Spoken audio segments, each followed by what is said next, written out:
You can support this show at patreon.com/ASA podcasting. The wasteland is a host of apocalyptic mess as the sole survivor wanders out about to see the rest. Nuclear explosions sending out the gamma rays from deep within the core, gross atomic waste. From deep within the core, gross atomic waste. Hello and welcome to the 110th edition of the Fallout Feed. I am Andrew and joined tonight by our good pal Ray. Hi, Ray. Evening, Andrew. How are you, sir? I'm doing great. And again, two weeks in a row? I don't know. He's been on quite a few times now. Our good buddy Freighter has decided to grace us with his presence. Hello, Freighter. How are you, sir? Hello. I'm doing pretty good. How are you? I am wonderful. Thank you for hopping on the show tonight, Freighter.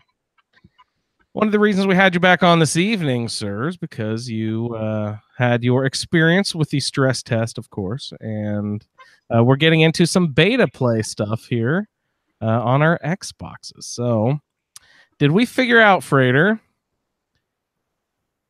what is up with your NDA with the stress test? Was that lifted as soon as the beta stress test, or the beta NDA was lifted and stuff? Do we know? The whatever you call it, the end user license agreement thing wasn't very clear, so I went ahead and posted that YouTube video, and I'm just assuming that we're good. Nice. Well, okay then. Freighter has. Are we actually saying that that's where this video footage has come from? Are you being that brash? It was published on the date of the original thing, so it's kind of obvious. But I don't think I put it in the title of my video. Okay. Is there any way that they could tell just by viewing the difference between a stress test and the beta? I assume there's something in there that they've put just for that purpose, but at this point, I don't see why they would have a reason to do anything about it. Yeah, I don't know. I just don't want you to get your Xbox bricked or something, you know, man. Well, then I'll switch to PC. So lucky. Yeah, I was giving you a hard time earlier today. Freighter's got this awesome game station, and he said, I've got these consoles, and he's talking about how he has it all set up. He said he's playing in an office chair, and I'm like, you're playing console in an office chair? What the fuck? Are you sitting at a desk? He's like, yes, I've got a PC too, douchebag. I'm like, oh. Okay. I just thought it'd be weird. Does anyone play console sitting at a desk? That just seems weird to me. It's a couch thing, right? Couch thing. Ray, what do you sit on? I sit on a gaming chair. Is it one of those little ones that rock back and forth and vibrate and has a speaker in the back of the head? No, not quite that bad. Oh, well, shit. Your new mouse probably does all that, though. Yes, it does. It's a glorious thing. What'd you get? Tell us about it. It's made by Mad Cats, and it's called the Rat 6. I've gotten some controls from Mad Cats over the years. I had a very nice GameCube controller, I believe, from Mad Cats, and I would always opt to use that one instead of the one that actually came with the damn system. Yeah, they were pretty popular for that one. I think they called it a Game Stick or something like that. But yeah, a couple of years ago, just before my old rat died, they went out of business, and so once my mouse stopped working, I had to start searching around. I've tried a few different ones. I've had a Steel Series, I had a Corsair, but nothing really matched the feel of the Rat. And so I was pretty excited. This past August, they relaunched, and so I was finally able to pick one up online. Oh, they relaunched. I was about to ask if that made it a premium fucking collector's item for gamers, you know. But if they relaunched it, then they're still producing new ones. Yeah. Yeah. So so some of the people from the old company came back and some investors started it up again. So we'll see what they come out with. They make a pro model that is wireless. I don't really like a wireless mouse, but it's a little bit sometimes.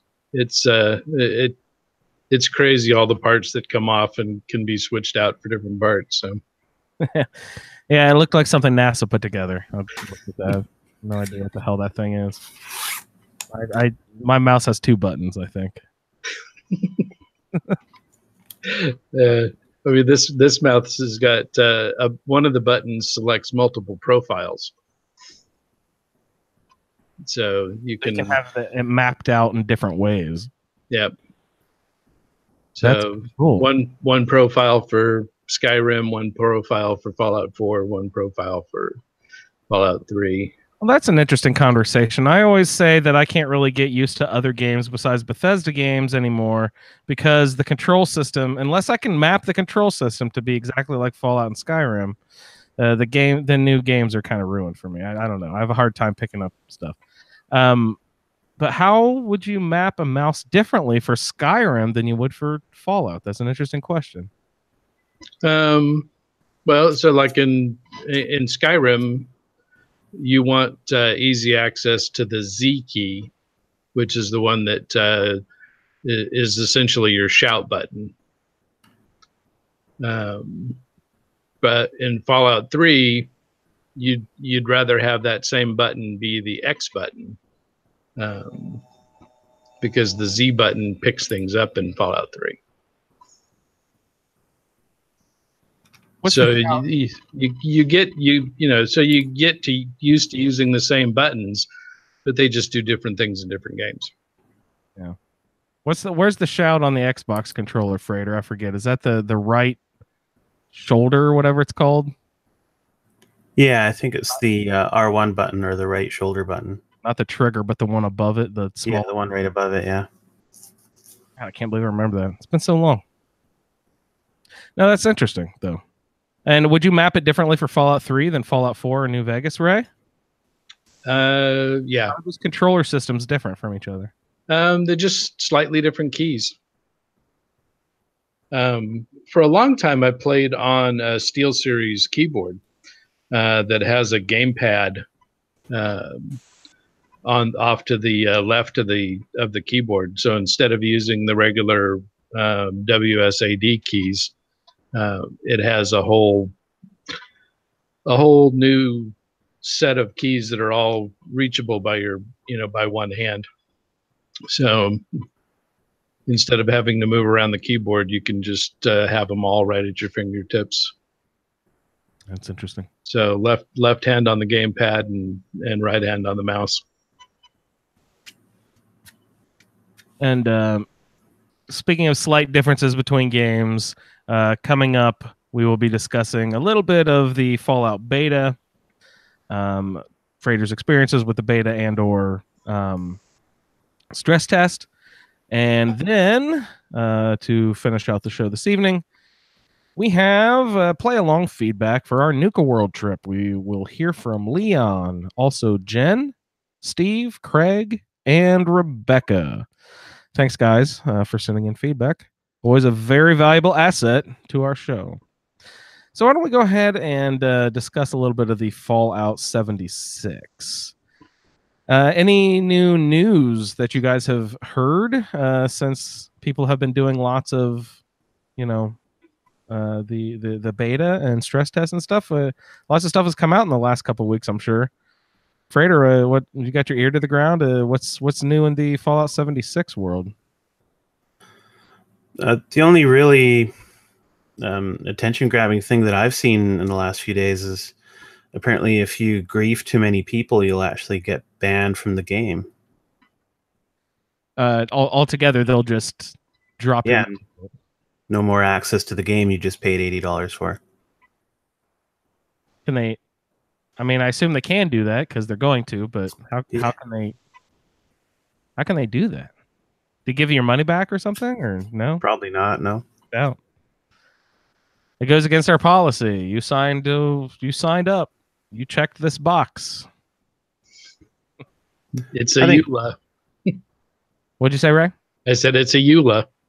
What's that? That's the end user license agreement. Oh, yeah. It can say anything in that thing. Anything they want to, and they know you won't read it, and they'll just be able to say whatever they want. In their defense, you have to go way out of your way to actually kill somebody. Yeah, I accidentally shot a few people running around. I got in, did the beta test on Tuesday evening. It was live from 7 p.m. to 11 p.m. on the East Coast here in the United States. And I had a really good time. I enjoyed myself running around. I ran into Craig, our good buddy Craig. I also happened to run into Pat. However, the next day, I posted in the group. I was like, "Oh, I kind of expected to see more people out and about on the game, and I only saw Craig and Pat, and we ran into each other. And we had a good time, and ran around and said hi and stuff." And then people were like, "Well, we saw you. You didn't see us." And I was like, well, "That's weird." And then I saw other people online saying, "Oh, I saw my buddy. He couldn't see me, and we couldn't get together in the same game. We couldn't figure out this." So evidently, there's a lot of weird server / social tab issues going on. Have you heard anything about that, Frater? I haven't heard anything about that, but I'm not surprised. They're probably still trying to figure out how to make things merge between like they're trying to take something that's supposed to be compatible with all these different platforms and focus it just on the Xbox for this test. It's gonna be a hassle if you can't find your friends this game, since it's being sold to us as Fallout with friends. If I can't find my friends, it's not Fallout with friends. But you'll be glad to know, also, anyone out there with concern. I ran around. I was probably playing for about 3 hours out of the 4. I probably saw other people about 1 hour out of the time. The other time, I was running around by myself, doing the main quest line as far as I could tell, and maybe some side quests and stuff. Didn't see another fucking soul. Didn't see a single person other than the bad guys I was fighting. It was a ghost town. So if you want to have the solo experience, it is there. Fallout 4 is in this game. If you like that experience. The difference is you don't have a backstory handed to you, so it's more of a role play. You get to build your own role, literally from ground zero, because as in Fallout 4, like we've mentioned many times in the past, you have the 28 points of specials that you can assign yourself right off the bat. Here you have nothing. You have 0, so you literally build your character with, molding a lump of clay. From the womb of Fallout 7, or from Vault 76, you are birthed, and spit you out, and then you go. Frater, do you know anything of the story? Did you read any of the terminals and stuff on your way out of the vault? I got little bits and pieces. It sounds like the responders are kind of right up my alley, because they're out there trying to help people, sort of like the Minutemen. Yeah, they've announced there's some different factions, and I think they were announcing a different faction every day. And I saw that the responders were the one that sort of, hit my beat as well. With it's evidently first responders and police officers, firefighters, ambulance drivers, the sort of people who came to the rescue and try to build the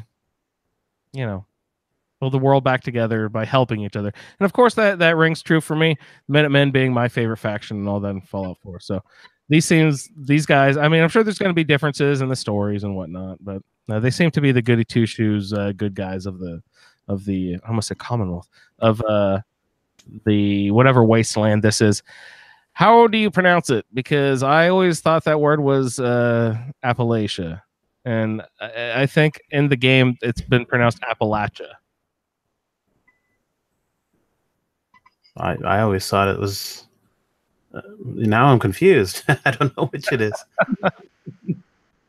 It depends on what part of the mountain range you approach it from. Well, we're in West Virginia, so Appalachia, I'm assuming, right?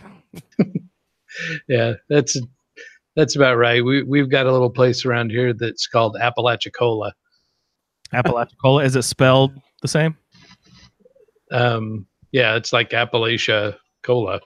with Coca-Cola? It's Yeah. owned by the Coke plant. No, okay. So they say Appalachia in the game, and that kind of threw me off. I always pronounce that word Appalachia. But yeah, so this is that what our like it was the Commonwealth was Massachusetts, the Commonwealth Wasteland. What was it in DC? The Capital Wasteland. capital Wasteland. Is this going to be the Appalachia Wasteland? Is that how it's going to be referred to? I don't know. It'd be interesting to see.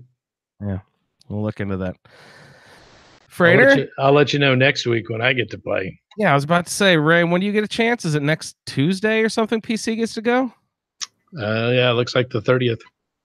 Yeah, that's right. Nice. Do you get the full 4-hour window, I assume? Like Xbox got?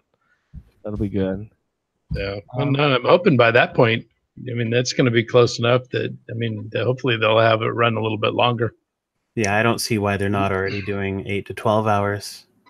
Yeah, okay. So we had a 4-hour window the other night, Freighter. This weekend on Saturday, if anyone's interested, if you listen to the podcast as it drops on Friday, you can hop on with us on Saturday. We're going to be doing a little ASA podcasting group run or something. Anybody on Xbox who wants to join up. I am Indy Android. That is my friend code on the Xbox. So INDYANDROID, Indy Android. Look me up on Xbox and we can try to get together and maybe run a quest or something. Everybody out there, it'll be fun. Now, Freighter, I think you said you're unavailable Saturday. Saturday, it's 5 to 7 p.m. U.S. Eastern time, and Sunday is noon to 2 p.m. I believe. That one I'll be doing. U.S. Eastern time. So Freighter will be with us. We'll go again on Sunday, hopefully. Yeah. Yeah, that's a short window. Yeah, 2 hours. What is up with that? Do you guys have any logic? Any reasoning? Or what? I think those are probably just token dates, just to make people happy. Because I saw fucking vitriol online about this. Yeah, people are way more shocking upset than they should be. I mean, I'm a little disappointed in it, but certainly not going to cancel pre-orders and say nasty things about Pete Hines on Netflix or whatever. What exactly are you disappointed in? Just the availability windows or any other experience so far? Yeah, it seems like they could have given us a little more. And because it was it was advertised, get the pre-order and you get this thing. If they had told us we'd only have 6 to 8 hours spread out across a week, people probably would have been less likely to buy it. Yeah, I remember you said a comment about how people are mad because they feel like they've been manipulated. They probably would have been less likely to get the Xbox version too. You're getting the PC as well, I assume. Yeah. Both pre-ordered? I pre-purchased the PC version, and the Xbox One is just pre-ordered through the Microsoft website. Did you get any fun edition, like the Tricentennial or anything? I did get the Tricentennial for the PC one. Nice. What does that entail? I forgot to look into that package. That doesn't come with like the power armor helmet and stuff, does it? No, that one's not available in Canada, so I couldn't get that. But it comes with, I think it comes with the guidebook, some artwork, and a few other collectibles. That's fun. They always do good stuff. Hey, did you guys see, speaking of power armor helmets, did you guys see that Bethesda is doing a charitable sort of donation drive here for Habitat for Humanity, where they're having artists design and paint crazy cool power armor helmets? Did you see that article at all? I didn't, but that sounds great. Yeah, I saw the pictures of the helmets, but I didn't see the story around it. Yeah, they're really fucking cool. There's this black one that has all these crazy white swirly paisleys and stuff on it. It's really neat. And I was like, fuck, I want that power armor in the game. Give me my like black chrome, like shiny black with like all these crazy white swirls and stuff. Oh, super sweet. Really good stuff. Right on. Man, I really want Ray to play this game. So maybe before we dive like terribly deep into Fallout 76 talk, I want Ray to play it a lot too, because I want to talk to him about like all the menus. Frater, what do you think about the menu system? I feel like it's fairly different. It is different, but I mean, the version I saw, I don't know if it's really the same as what's going to be going on Saturday and Sunday. It was very simplified, what I saw.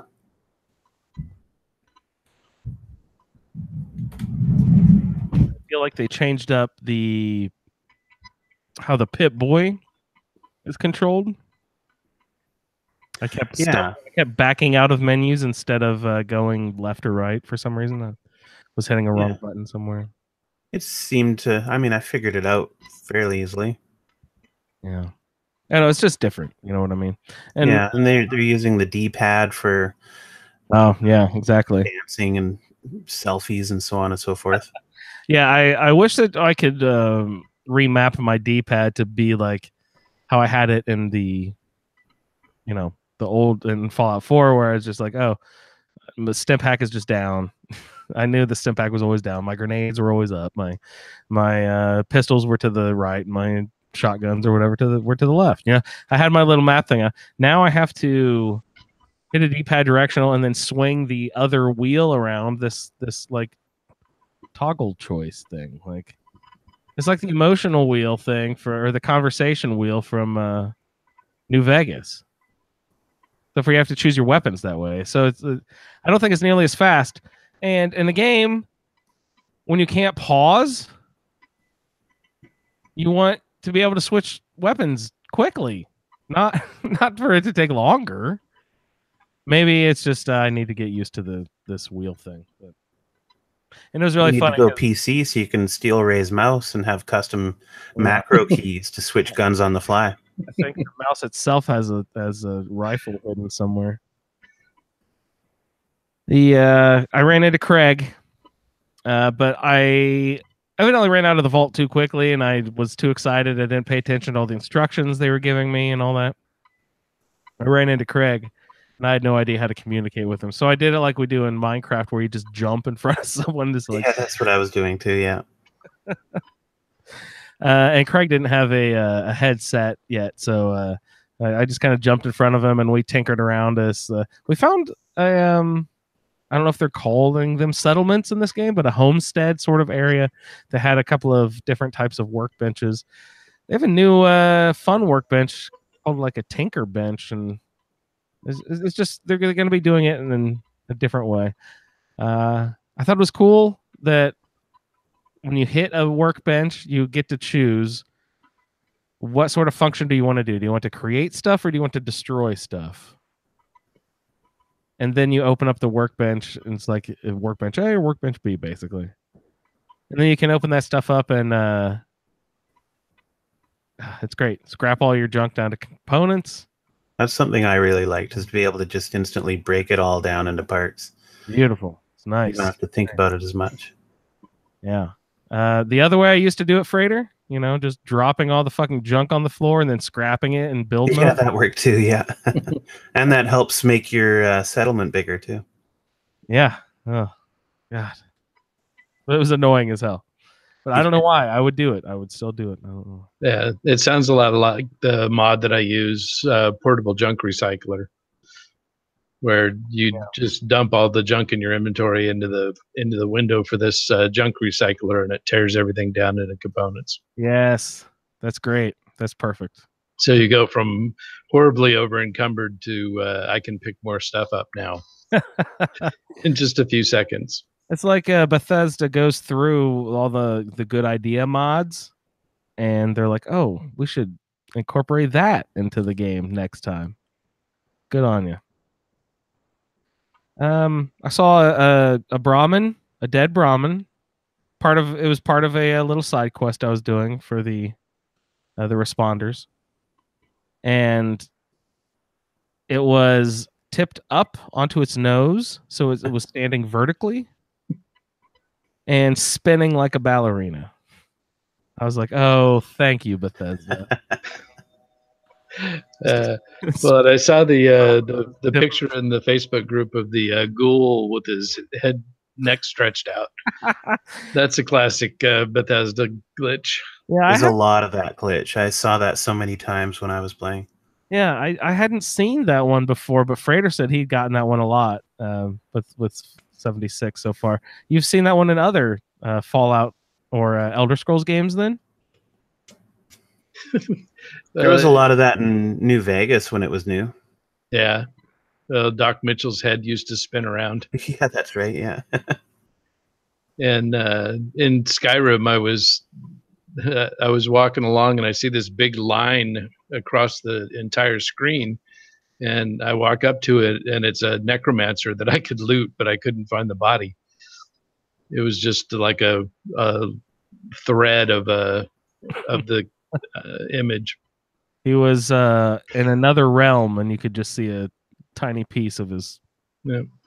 But got all his junk, which is, that's the name of the game. Yep, collecting junk. We're gonna have to put a lot of work into getting this character generator together. We've got a force of people tossing out ideas. We're got to figure out this perk card thing. We've got a bunch of stuff that we think we can assign that we did from the last character generator from Fallout 4. Of course we can do gender, and instead of we can't really assign settlements because the settlement system is different. You have your own camp and your own building system, so we'll just assign different locations where you should build your settlement near instead of actually assigning settlements, so you can do that. But Frater, did you notice that you can't build near anything? Like, they make you go away from stuff. It's not like you can find this old house and then start building onto it right there, at least with your little camp system. It seems like they have two different systems, right? There's like a settlement and a camp, right? Yeah. And I didn't really do much of either. I set up a camp, tinkered with it for a minute, got bored, and then just left it. Yeah, exactly. I did the same. I didn't really have enough components to build anything really fun or anything yet. I just put down some floor panels and a chair and just kind of sat and looked at had a nice little view of a valley with nice fall foliage out, and so I sat and took a couple of pictures, and I was trying to lay floorboards. Like in Fallout 4, it was nice because you could lay one concrete block floor piece down, and then switch over to just the normal wood and just sort of build around that. But this game, it seems like it makes you build an actual foundation, which I am not a fan of. It's making me use too much concrete. Yeah, I'm assuming that's going to suck at first when you're a low-level character, don't have a lot of materials. And that's probably there on purpose to force you to get out there and explore more. Find more concrete. Yeah, speaking of concrete, Pat was trying to get my concrete. I didn't understand what was going on. There's an exchange you can do with other players in the game where you can sell and buy stuff. Did you try to barter with anyone yet? I tried to do that with Jessica, but then we got attacked by the Charred or Scorched or whatever they're called. Yeah, the Scorched, yeah. And yeah, we both ended up just dying over and over and over again, and it never worked. Well, there's it's pretty neat. They have an offer system. It's not like they can just try to purchase whatever is in your inventory. You actually have to flag stuff as offered in your inventory, and then you can tell them how much you want for it. They can give it to them for free, I guess, or charge 2,000 caps if they have that. But yeah, I'm pretty sure you can just walk up to anybody and just give them whatever you want. Yeah. Here, take this bomb. Run. Yeah. Yeah. So there's all sorts of new stuff to get into, and Ray, I'm excited for you to get to play it on Tuesday next week. That way you can tell us your ideas and everything. Yeah, so hopefully they don't make the hours, between 8 and 5 on. Yeah, they will. Like Tuesday at 7:30 a.m. Right when everyone's getting up to go to work. All right. So we'll get into a lot more Fallout 76 stuff as the game approaches and as we play some more beta and as our PC brethren join us in our beta pleasure. So excited to look forward to that. Let's get into some feedback, you guys. Ray, did you by chance play any Fallout this week? I have. I started a new character. Um, I've been jonesing for some melee, so I started a nice blitz character. He's running around with Pikmin's blade and serrated Chinese officer sword. Nice. And so it must be 4 then. I was about to ask, you were playing some 3, weren't you? Yeah, I did, but I between starting this new Fallout 4 character and then I also started a new Skyrim character. 3's gotten kind of on the back burner for right now. Falls to the wayside, does it not? Yep. Great. All right, guys. Well, let me pull up some audio feedback here. Freighter, did you get a chance to play any Fallout this week?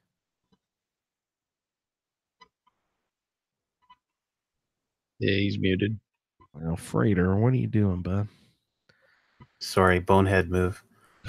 No, I haven't played much this week at all. I'm working this stupid job where I have to show up every day and, Quit doing that. I know, it's a bad habit. That's not good. Showing up to places, being responsible, doing stuff.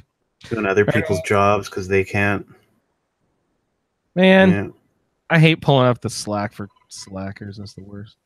We got a couple of emails, which I took the liberty of reading. So we'll get into those. One of those was from Craig. Another one from Jen. So we'll start with some actual audio feedback here. Let's say kia ora to Steve. Kia ora koto, everyone. Steve with my feedback for Nuka World. And where did we leave off? Let's see. Slinger had done Dry Rock Gulch and Galactic Zone. We did go to Safari Adventure after that. I was pretty intimidated by the Gator Claws, but the Problem Solver is awesome. That's the rifle I got from Mason with the speech check. It has the Furious Legendary on it, so every hit on a target increases the damage, and it has a sweet pack paint job. Anyway, enough hits on a Gator Claw and they go down. Nothing too much to say about Safari Park, but Cito will love his new friends, the Pack. Kitty Kingdom is a favorite of mine. This time I didn't have many ways to counter rads. Usually I go in there at a high level and I have heaps of Rad-X and Radaway I'd been hoarding, but not this time. I was such a low level. I had to take myself back to Fizz Mountain to craft up some Radaway and some other things to help with the radiation. Dang, it's kind of awesome to be challenged like that. I finally worked my way through and got to the final fight with Oswald. Well, I'm glad I saved before the fight because when I was talking to him, I chose to tell him at one point that he should just leave and go away. And my Black Widow must have kicked in because he says, "Okay, you're right. Maybe I will just leave. Here, take this." And he gives you the hat and sword. I was like, fuck no, I didn't want that ending. That's not how Slinger would handle this. So I reloaded and made sure to prompt him into fighting me. It was a good fight. He is really tough, but he eventually went down too. So this time I got his hat, sword, and tuxedo. I gave Kitty Kingdom to the Pack. We wandered over to the bottling plant and went through it slowly. Great place to grab some Nuka-Cola Quantum. What do you get, like 10 of them there? I never did figure out how to get that suit of power armor, nor how to get into that locked room where the gunners are. But went out the front and took the long way around to take on the Mirelurk Queen. So I could snipe at the Mirelurks, which with my ninja perk, it gives me a 3 times sneak range attack at level 2. So that helps. I did end up dying once, so on the reload, I made sure to take a bunch of chems and get all juiced up before taking on the queen. Then I had to figure out how to go on the roof to hunt down the last of the bad guys. I gave the bottling pack to the plant 2. So that's everything to the pack except for Galactic Zone, which went to the Disciples. The operators are going to be pissed. I've been running back to the market and selling lots of stuff for the 7.62 ammo. I'm only carrying the problem solver, so I'm selling other ammo too. It's not too hard to keep enough, but my cap stash isn't really increasing much. Been collecting the cappies and the ride medallions as we go, and the star cores. There's apparently one star core in Galactic Zone I haven't been able to locate, and one somewhere outside Nuka World. Those things are little bastards. I really want to get the power armor though. So I have what, 33 out of 35. Cappies. I've been using the clues to find them. The clues from the holotape. I only really cheated with one and looked it up, and that was the one by Fizz Top Grill. I just could not find that thing. I ended up looking it up online. But here's an interesting test that I did. I noticed that there's a marker on the map for the cappies, but it disappears when you get close. Well, one of the perks I drew for Slinger is the ever popular Vans. I was going to wait until the 30s and take both levels at once, but I realized maybe I can use it to track cappies. I leveled up and I'm at around 23 now. And so I took Vans, the first level. I made sure all my quests were deselected except for the Cappy quest. I only had one left to find at this point, which was the one in the bottling plant.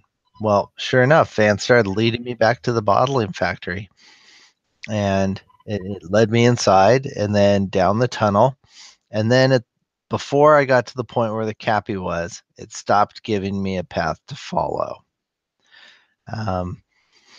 I think it leads you to where the map marker is, but with the cappies, that marker goes away once you get close enough. So, experiment successful, but in that I learned how it works with the cappy quest. Not the Vans will take you right to the cappy. Now, I tried searching out star cores too, but it only takes me to the mainframe and not where the star cores are.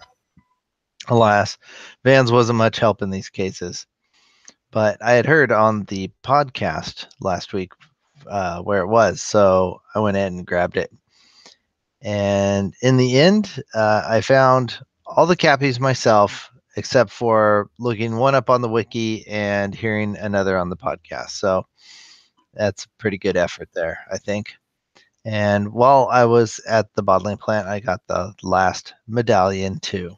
So the medallions, I don't remember you talking about them. You get a quest from Nira, the Nuka World Information Robot Assistant that is roaming around there by the front of the market. It's the one that looks like the bottle. And it tells you that you get a special reward for getting all the medallions. And, well, after you do collect them and turn them back in to her, a special reward happens to be one bottle of Nuka-Cola Dark, one bottle of Nuka Grape, and one bottle of Nuka-Cola Quantum, as well as 75 XP. So kind of anticlimactic. I'm reading on the wiki, though, that if you shoot or attack and take out Nira, you can get mods for her body if you have the Automatron DLC. Then you can craft robots that have her torso and arms and legs. What? That's crazy. So crazy. I want to do it. I want a robot companion that looks like a giant bottle of Nuka-Cola. I'll follow up if I get around to doing that. And we went and talked to Sierra Petrova and went in to see Brad Burton. I've never done this before, so that was cool to see the inside of it and the end of this quest. I ended up letting him live. I feel that Slinger would have let Sierra live. I wasn't going to use the special Fat Man anyway. I would have totally taken the Fat Man if I had had Timmy with me, because Timmy had heavy weapons and that would have been cool. He had the heavy weapons perk. Anyway, so I got her special Nuka World jumpsuit that she talked about, and the funny thing was when I went to the Commonwealth, I found a trader wearing it right away. So not so special after all. They're just out there being worn. Did Trip to the Stars, and I went ahead and Slinger I felt would have loaded up the 4 cores. So we loaded up the 4 cores to watch the Hubologist explode. Seems like chaotic thing she'd like. And I did read online that if you take yourself using console commands, you can look at step outside of your field of view. And if you look, and during that part where the ship is spinning, it's actually the ship isn't actually spinning. Your character is actually spinning around in place. So I didn't do that, but I thought that was funny. Behind the curtain. Grantchester Mystery Mansion was super fun. I always like a good fun house or a dungeon kind of thing like that. That room with the flaming, with all the fire traps. Oh my god. I always wanted to go to the real Winchester Mystery House. I never did though. I lived in that area when I was a little kid. But never ended up going. I heard the girl's voice, but I never saw her. You guys were talking about seeing the little girl in there, and I just never must have been looking in the right direction. I don't know. The Lizzie Borden reference you guys made was funny. I was waiting for someone to say the rhyme. Lizzie Borden took an axe, gave her mother 40 whacks, and when she saw what she had done, she gave her father 41. Wasn't there an 80s hair band called Lizzie Borden too, as I recall? I wanted to turn on the power to the park. There's a quest where you can restore power to everything, like, and it turns on all the rides and stuff. And I looked it up, but I have to set up 3 raider settlements first. Ah, man, geez. So it was time to go talk to that guy with the hat at the front. I can't remember his name, and start to take on the Commonwealth. He gave me a list of settlements to clear out, and I went ahead and I chose the Slog. Anybody out there fans of the Slog and Wise Man, the guy in charge of the Slog? Wise Man? More like Dead Man in my game. Yeah. And I also noted that there are now wandering groups of the pack in the Commonwealth in my game now. So I thought that was sweet. Like, I don't know, roaming guys. Anyway, that's where I am. I will catch everyone up on my progression in a couple weeks. Thanks, everyone, and I'll see you in the wasteland. Now, I think it'd be great to have the pack roaming around the Commonwealth just so I could kill them and take all their helmets. I love their helmets. I've never done the Raider thing. You guys play the Raider thing yet? I did for the Nuka World Roundtable. It was my assigned faction was the pack, and I did what he did. I gave the pack all. I gave them absolutely all of the parts of the park. So yeah. Is there any advantage to giving all the parts of the park to one camp or another or anything? Like, what is there any rhyme or reason to do that? No, not really. If you do, one of the other ones still sides with you, so it doesn't really impact it. It doesn't hurt you to give it all to one. Nice. Because either way, it works out to where there's one faction that breaks off, and you have to fight them at the power plant. Mm-hmm. Is there a way? This is a Sherry question. Is there a way to get everyone to get along and not fight anyone at the power plant? All factions to agree? I don't think so, because even if you try to keep it evenly spread out, there's still one faction that breaks off. Yeah, I think no matter what you do, somebody's going to be pissed off. Ain't that the truth, Freighter? That's hilarious. His jumpsuit, he immediately saw someone wearing it. That's really funny. It's like, oh, now it's in the game. It's like Super exclusive. Yeah. Ugh. Oh, I also that's hilarious. The character spinning instead of the UFO spinning. That's really funny. It's hilarious that people figure stuff out like that too. You can craft a Nira robot companion. I had zero clue about that. What did he say is there was something special you had to do that? Do something in a specific order? No. I'd love to have a big bottle of pop following me around, man. Yeah, you have to collect all the medallions. Yeah, the medallions is I don't know if I've ever done that. I just assumed it was sort of like similar to the Cappies thing and just sort of collect everything. I guess the Cappies has a more of the end to the quest. He'd never seen the end of that either. So I'm glad that we put this Cappy thing in here. I always thought it was kind of a chore, but it does have a cool ending. He good thought using the vans to find Cappy, but it only took you to what 40 paces away from where it was. It's funny that he had to look up the Fizz Top Grill one. Isn't that like the one all of us found like immediately first? I stumbled upon that one really quickly. Over by when you go to walk out of the park, I typically go that direction. Yeah. And you can see the Cappies without the glasses on. You just can't record them. Oh. Yeah, you can't see the letter. You can see it, on the wall. I didn't even test that. That's crazy. I just had the glasses on the whole time and assumed. Huh.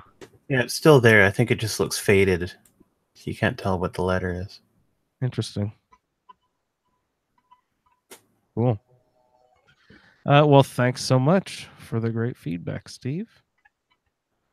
Let's go ahead and check in with Leon.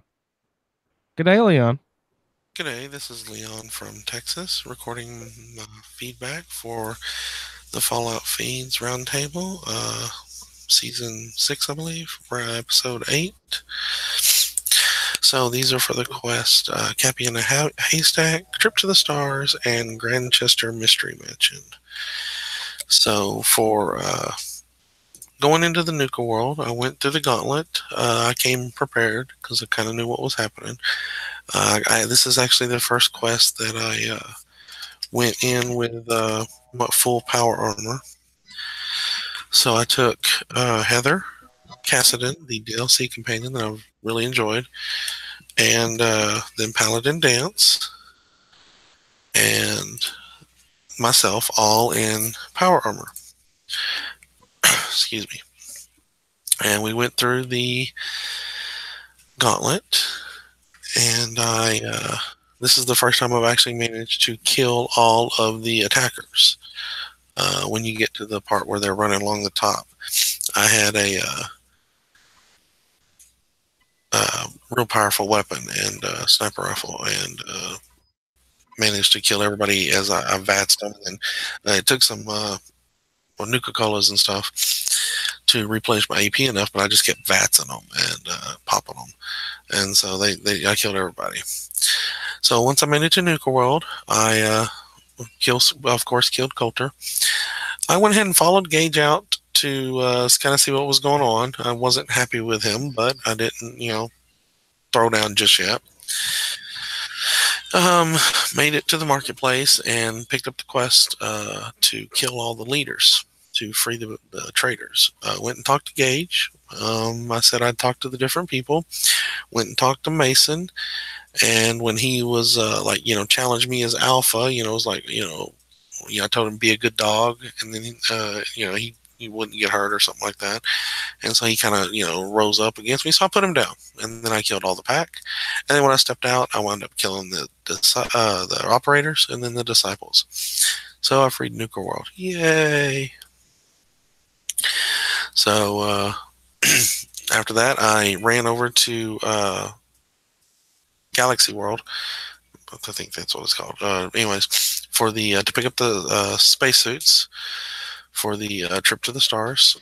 Ran to Vault Tech, went through the Vault Tech, picked up the 5 suits, and then ran back out. Then I went over to the Hubologist camp and talked to the Hubologist. I did actually join the Hubologist. You are now talking to an EHS7, and it's pretty hilarious. The guy, I think his name was Chester or something like that. And hold on a second. Sorry, I had to cough. Anyways, Dara told me to talk to, I believe his name is Chester, to get a treatment. And so I did that once, and then you have to kind of do the other stuff to impress Dara before you can get any more. So I did that and went and gave her the spacesuits, and she was quite happy about that. And then I was able to get more treatments. And then I helped them clear the junkyard. I let them live because, of course, I was a follower of the hub now, and so I only put 3 fusion cores in, and they were quite happy. So after they did that, they moved into kind of that garage area, and so I went in there and got some more treatments to get rid of all my neurodynes. And the final treatment you have to get from Dara. She actually tells you that there can only ever be one EHS8. So Chester, I think that's his name, like I said, he is a little upset that you've risen up in the ranks so quickly. But, oh well, his problem, not mine. So now I'm a follower of the hub for whatever reason. So that was Trip to the Stars. While I was out in the area, I did Grandchester Mystery Mansion. I really like that quest. I usually only see the ghost of the little girl after you fight the bad guy who's hiding and in the mansion. And when you go upstairs in the attic, that's usually the only time I ever see her. That's a pretty cool one.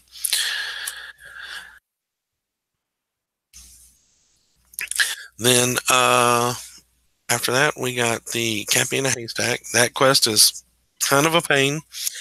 And I'm going to be honest, I didn't get to finish it because about this time, the glitches in my system started acting really bad.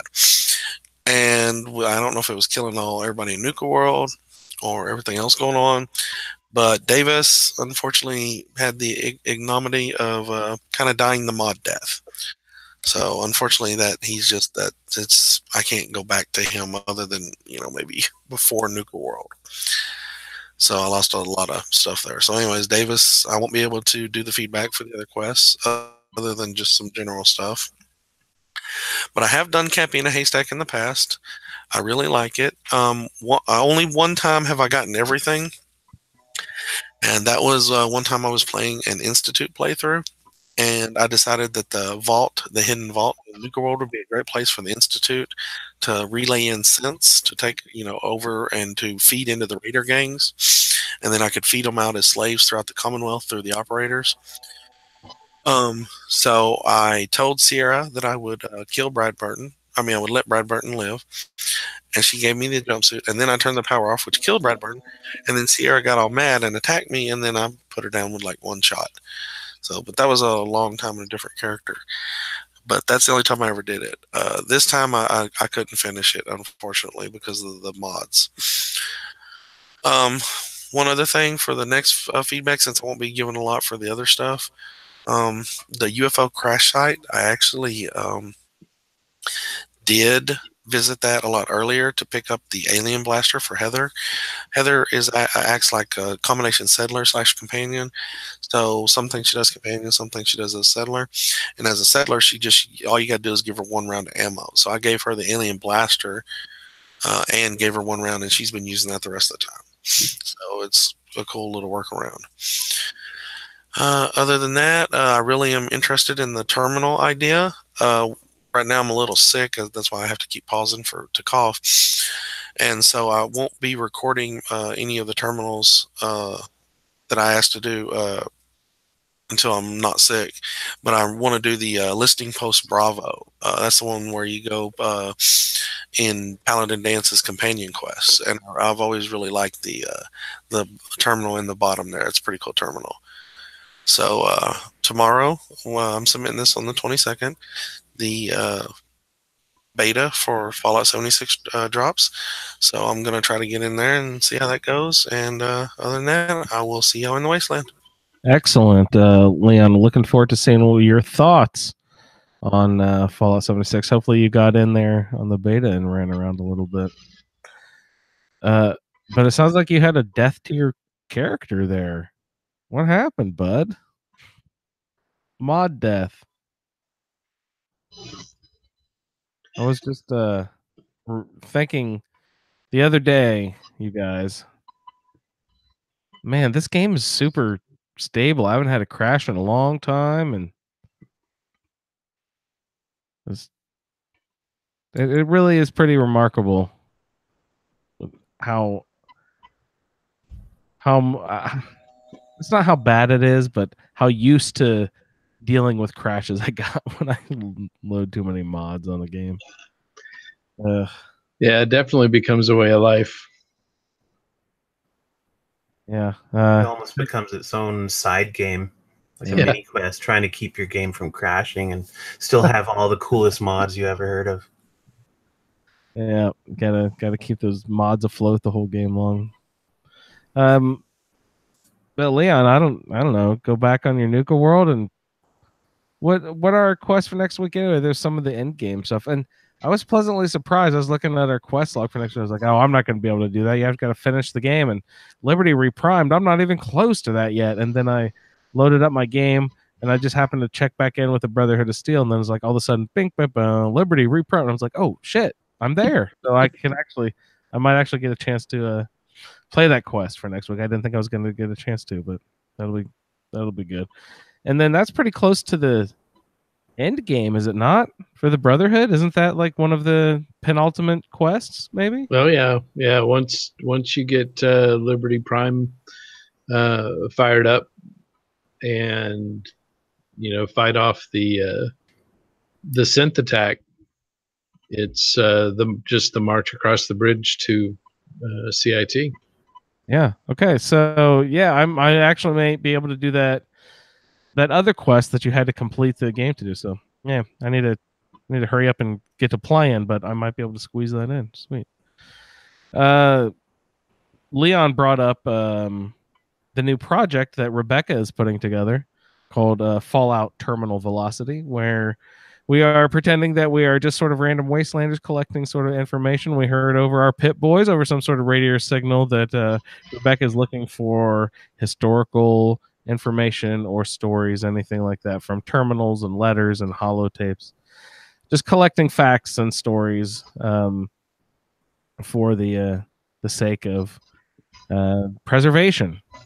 So let's I'll check in with radioactive Rebecca and get this cool new project, Fallout Terminal Velocity, up and running. There are 3 or 4 episodes already posted there on the Patreon. So I hope all of our Patreon folks have been enjoying that. Go over there and check us out. Thank you for helping us out over there, everybody. And we'll probably slowly start releasing those over the show as well. But those Patreon people, you're getting full access. There should be a bunch of episodes. There'll be another batch of 6 coming at you here pretty quickly. So anyone out there, if you're interested in participating or basically just reading terminals or playing holotapes or reading letters and stuff you find around the game, if you're interested in participating, we need as many people as you can, because there are literally hundreds of terminals in the game. So if you'd like to be a part of it, most of these episodes are going between 2 and 7 or 8 minutes long. A couple of them 10 or 12 minutes. It's really fun, and it really just fills out the background and the rich mesh of storytelling that goes on. That if you sort of rush through the game like I usually do, you really don't pick up on a lot of this stuff. So it's really nice to go slowly and see all the tracks that these writers are putting down for us to follow. So everyone, please check in with us and participate in that. It'll be fun. Fuck Leon. I thought that was a brilliant idea that the Institute was going to use Brad Burton's office to relay the synths in via the operators. I was just like, holy shit, man. That makes a ton of sense, and that's really smart. That's really awesome. Yeah, too bad your character died. I'm sorry about that, man. That really sucks. But at least you've done it with other characters and stuff before. Great. Thank you for the feedback there, Leon. Do you guys have any thoughts? And we will proceed here. We've got from Jen, which is actually me reading it, so I'm sorry we don't get to hear Jen's voice. But she had a skedaddle out and is up and away for a minute. But she wanted to get her feedback in while she was not around her computer. So she sent this in a little bit ago. And thank you for the email, Jen. Nuka World feedback. I'm sorry for doing this in text, but I'm on a trip for work and I don't have access to decent Wi-Fi, but I didn't want to break my streak. I started working on the Gauntlet when I was locked out of Tradecraft, knowing that this was going to be a doozy of a quest line, so I painted my Nuka armor in cherry red, my Pip-Boy in the classic Nuka pattern, and headed over to the train station. Cappy in a haystack. Once I was through the Gauntlet, I took a tour of Nuka World USA and found Sarah Petrovita getting flack from a raider, so I thought I'd step in. She was enthusiastic. She barely noticed any sarcasm. I put on those awesome-looking Cappy glasses and went off looking for those hidden Cappies in the park. Some Cappies are quest-locked, but whenever I could get away with just getting Cappies, I did. Kitty Kingdom. So many rads. I've never run out of Radaway in Fallout 4, but I almost did here and nearly died from rads for the first time ever. That spray is brutal. I put all the ghoul deflecting armor I had and lined it with lead and fought my way through the painted ghouls with a mix of a sniper rifle and my fist. Thankfully, I found the hidden Cappy in the spinning room behind the first door I opened. So satisfying. I convinced Oswald to go in search of his friend and a cure for ghoulism, and he gave me his hat and a sword. While I don't use the sword, his hat looks great with my glasses and red armor. It also helps me run away from things just a little bit faster. Dry Rock Gulch. Playing along the Protectrons was highly entertaining here, especially since being locked into an extensive conversation didn't stop the bloodworms and crickets from coming for me. I died a few times because of it, but it was worth it to hear the Protectrons say, "Mad Mulligan's mine." I did most of the mine with my power fist, except for the wriggling Brahmin carcasses full of bursting with larvae. Nobody needs to see that. The Galactic Zone. My glob. The Nukatron Sentinels killed me dead so many times. I forgot about, the Star Core quest, which allows you to shut down some of the robots, and a hell of a time getting the 2 Cappies. Having the quest marker disappear when you get 40 paces isn't terrible, but they don't tell you how many levels up or down you have to go, so I got turned around a lot and was forced to clear the entire park to find them. I changed tactics a bunch of times and eventually resorted to using a missile launcher to snipe some Nukatron Sentinels from a bridge way high up. Also, I learned the hard way that those Assaultrons aren't just sculptures on the plinths and shouldn't be approached haphazardly. Bottling plant.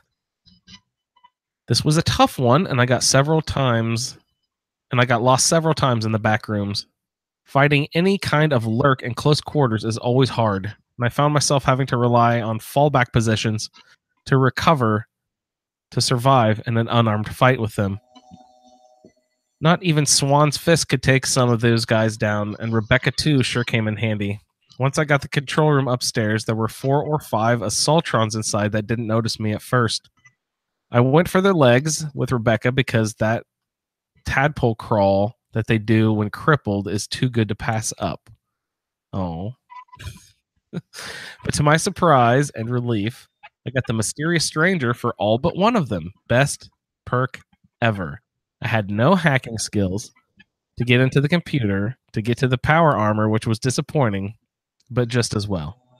I don't have nearly enough points and strength for Pain Train or even the Rooted perk, so apart from looking fabulous, the power armor is a bit of a hindrance for me since I can't use a fist or gauntlet with it.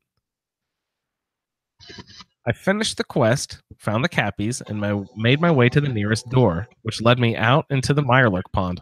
Uh-oh. I snuck past, chugged some Vim's Captain blend, and watched as they all went for dance as I again aimed for their legs and couldn't hit their faces. The Mirelurk Queen was terrifying to fight on the ground in close quarters, so we chased each other around a tanker, and it took several hits with my fat man to take her down. It was epic. I noticed I had one last marker and went to the roof to find a Mirelurk King hanging out up there. I snuck over and took him out and then realized that the roof is the perfect spot to fight the queen. Ugh. Lesson learned. Safari adventure. Oh, Cheeto. Zito? Cheeto? What's his name? How do you pronounce that? Cito. Oh, Cito. Fighting the gator claws with a power fist. She actually wrote sigh there, guys. That's why I did that. Oh, Cito. Fighting the gator claws with a power fist was hard work, as each hit did very little damage. With my final perk point, it unarmed enemies, apparently so unconscious after a critical hit. Let me read that again. Fighting the gator claws with a power fist was hard work, as each hit did very little damage. But with my final perk point and unarmed, enemies apparently go unconscious after a critical hit. Oh, that's neat.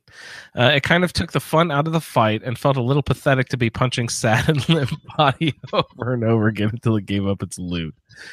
You were punching a passed out person to death. That's horrible. Although I wish I knew that in the bottling plant. I wonder if it will work on a Mirelurk Queen? When I deactivated the Gator Claw generator, I restarted to see what would happen, and an adorable but mutated gazelle-like creature walked out. Much nicer than a Gator Claw. I worried about such peaceful creatures with the pack around.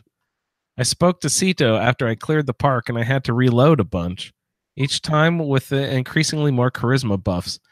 It took my lieutenant's hat, fashionable glasses, a laundered dress, and some great mentats to get him to stay in the safety of the park, where I hope he'll be safe with his family.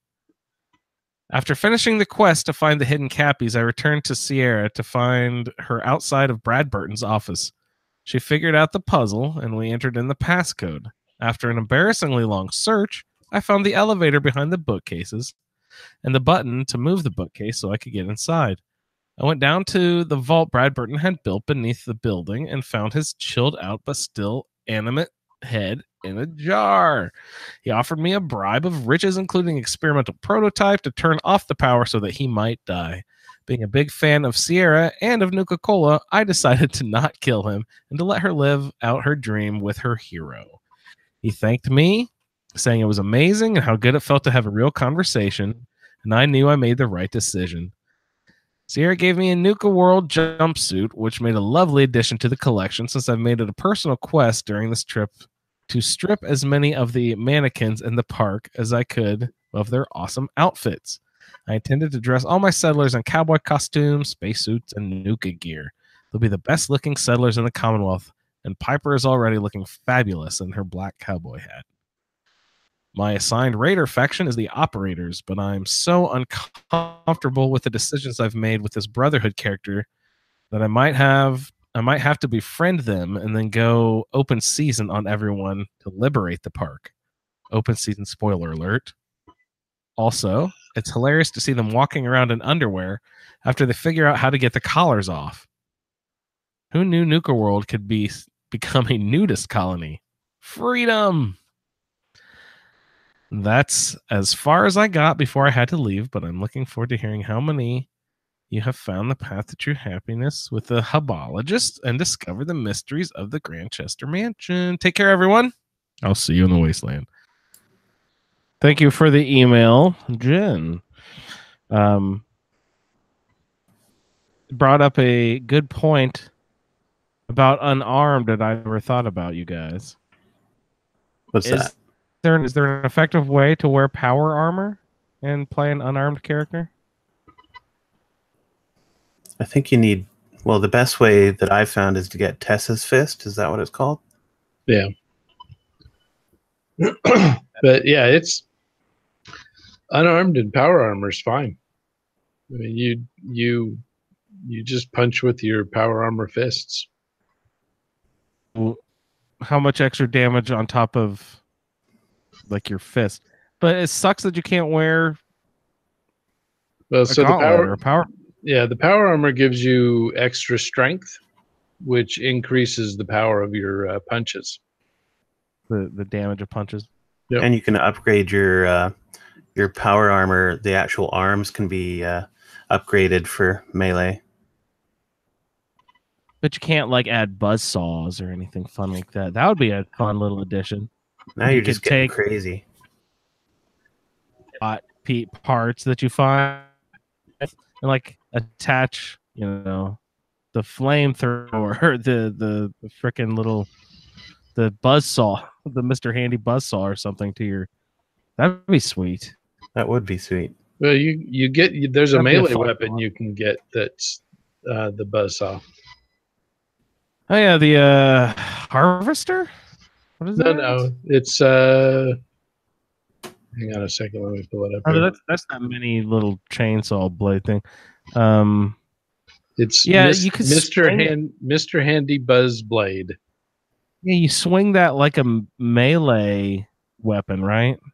Yeah, it's I just want to it's attach a it to the buzz- end of my arm, yeah, it's a buzzsaw connected to a weed eater. Weed whacker, yeah. Oh, so safe. So safe. That's great. Yeah, cool. I like that she's got to get the legs of any lurk. I like how she phrased that, of all the lurks. Because it's impossible to hit their fucking heads. I'm interested to see if your cool unarmed perk. What'd you say? The last star in the unarmed perk like paralyzes things. Did she say? And then she goes up and punches poor things that she is. Yeah. So the fourth level, or no, sorry, the fifth level of Iron Fist is punching attacks now do double damage. Criticals and VATs will paralyze your opponents. Oh, criticals. God, that's great. Try it out on the Mirelurk Queen. I bet you that it's got resistance to that. I bet you they don't let you do that. Yeah, usually the giant enemies are immune to stagger and stuff like that. Yeah, that's awesome, Jen. Thank you for the cool feedback. She likes the Mysterious Stranger. Controversial perk. I've heard people complain about that. Do you get the XP when the Mysterious Stranger takes your kill? I think you do. You do? Yeah, I'm pretty sure you do. Colin was always upset about the Mysterious Stranger taking his kill. I always wondered why. I thought maybe he steals his XP. No. Yeah, I think he just just stole his kill. On principle, it's wrong. Great. Safe travels, Jen. Come back to the show when you get back. Thank you for the feedback. Let's see who else we have tonight. Rebecca said something in right before the show started, so we'll go ahead and check in with Radioactive Rebecca, star of Fallout Terminal Velocity. Hello, everyone. This is Rebecca with some feedback about Nuka World. As with Far Harbour, I'm not that interested in Nuka World, so I'm afraid I didn't take Flash there. However, rather than not sending in any feedback, I thought I would tell you about a few of my experiences when I have gone to Nuka World previously. Just before I start though, Andrew asked what kind of robots I usually build. My favourite is just a basic Assaultron. I like the fact that they're fast and they don't get stuck in doorways like the sentry bots do. So Nuka World. I don't like any of the raider gangs, and I usually kill them quite early on. In order to get all of the trophies, though, I had to side with one of the gangs, and I chose the Disciples. I find them dark and sinister, which is what I like about Fallout 4, so I would say that they are the least awful of the gangs. I do quite like some of the pack's colourful clothes, though, and I sometimes put one of their ridiculous helmets on Kate to cover up her stupid face. The first time I played Nuka World, I killed all of the gangs and freed all of the slaves in the marketplace. The next time I visited, their collars had all been taken off, but so had all their clothes. So I'd released them from their slave status, but inadvertently treated them to further humiliation by having them all stand around in their underwear. I looked it up at the time, and it was a known bug. The most recent time when I killed all of the raiders, I must have hit the bottle mascot who stands outside the market in the crossfire at some point, because it became hostile. I shot it dead, and then every time I went back after that, it was just lying on its back on the ground, staring straight up with a big smile on its face. It was kind of tragic and hilarious at the same time. I find Ceto really creepy. I have a similar feeling with Curie. There's something about a very childlike personality in an adult body that makes me cringe. The Cappy and Starcore collections I find really tedious. I actually prefer the Baron's Eye stones because at least when you're looking for them, you're searching a really picturesque landscape or searching through interesting buildings and locations.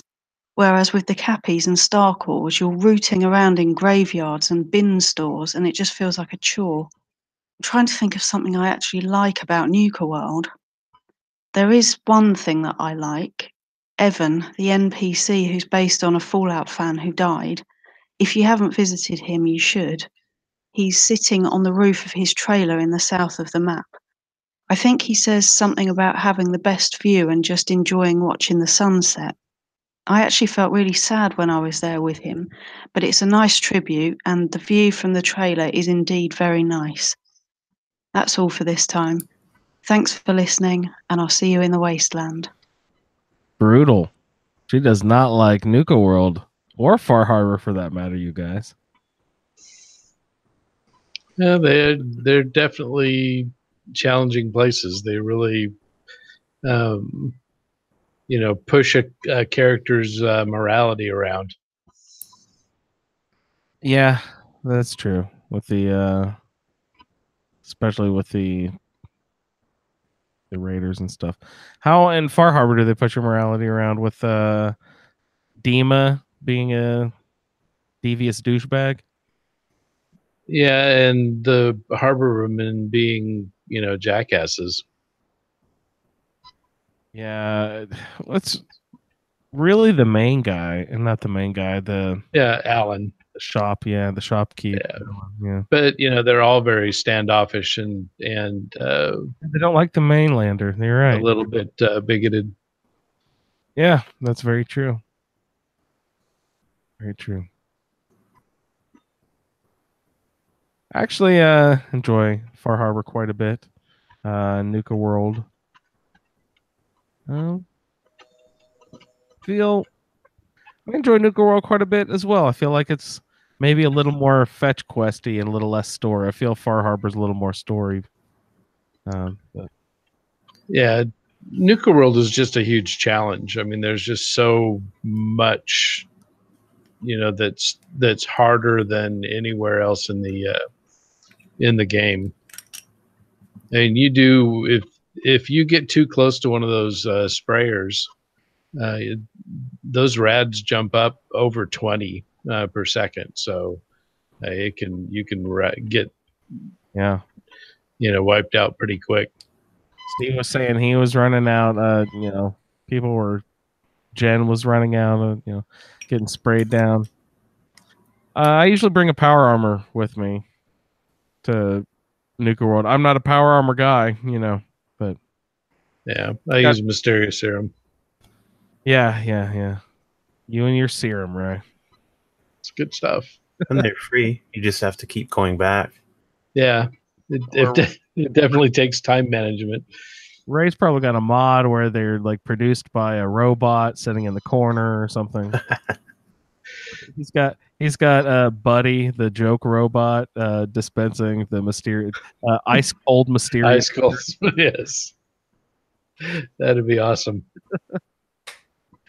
Okay. Sorry, I keep bringing this up. Did we ever figure out what's in the fucking lemonade? No.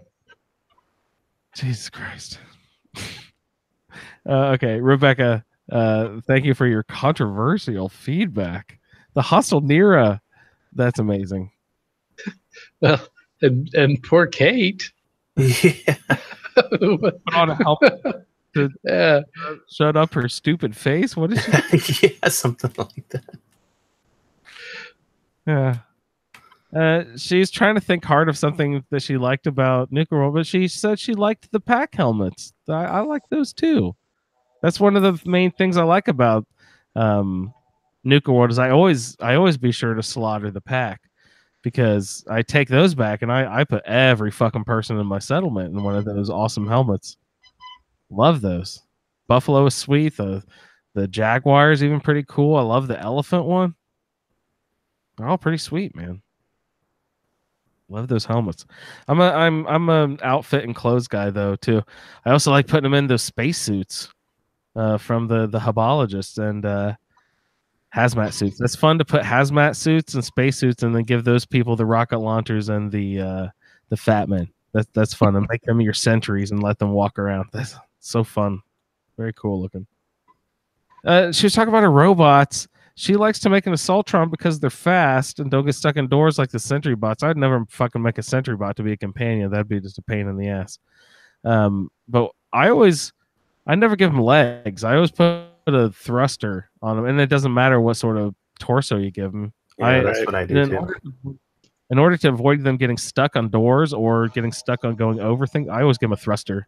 None of my robots ever have legs anymore. At least ones that I plan on taking out, you know, as a lock bot or a hack bot or whatever. Mule. Yeah. Yeah.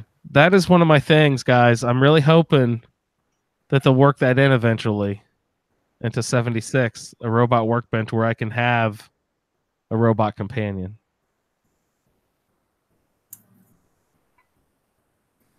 And Maybe that'll be a mod. you think they'll be able to do that? They wouldn't allow them to fight, I guess. Or, no, that actually would be fun to have other people be able to make robots and have your robots fight. Yeah, that'd be great. Yeah. Come on, add that in with us. BattleBots. BattleBots. Yes. Great. Rebecca, thanks again for your feedback there. Craig has some feedback for us too, but it was not about our assigned quest for this evening. His was about his experience with Fallout 76. We ran into each other a little bit. And this is actually me reading his email. So thanks for the email, Craig. Greetings, Fallout Feed. Craig here with my thoughts on the Fallout 76 beta that happened the other day. I only got to play for 2 hours since I had to be up early for work in the morning. Started out on the vault after an apparent rager of a party. At the time I started, there were only me and one other person in the vault. I explored around the vault for half an hour and eventually made my way outside.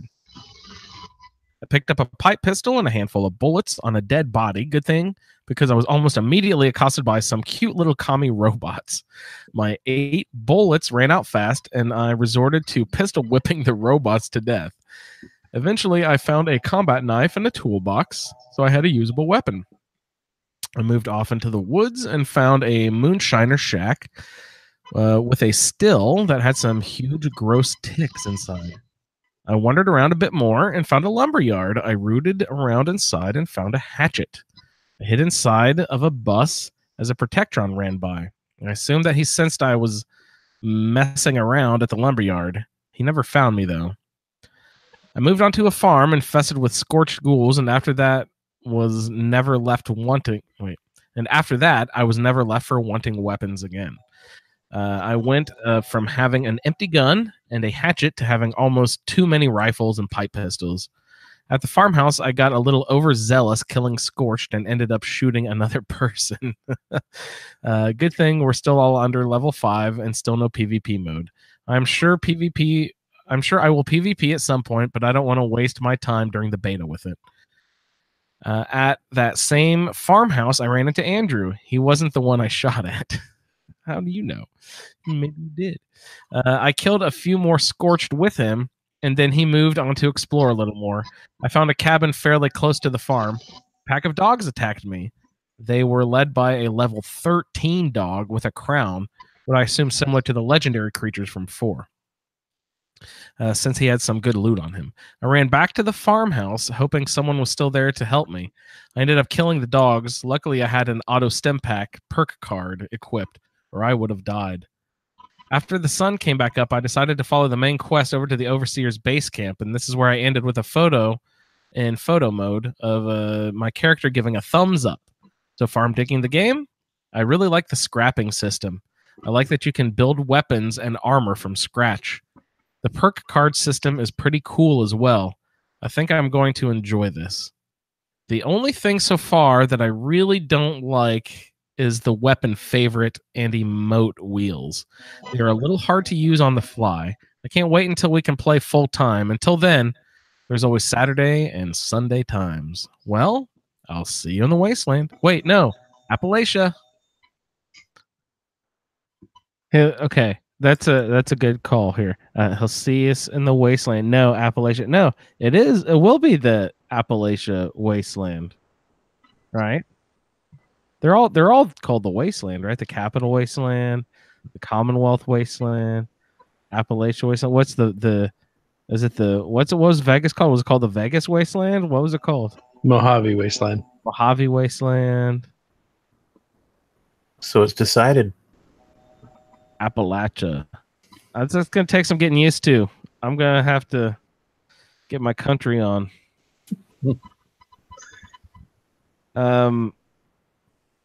Craig described a few of the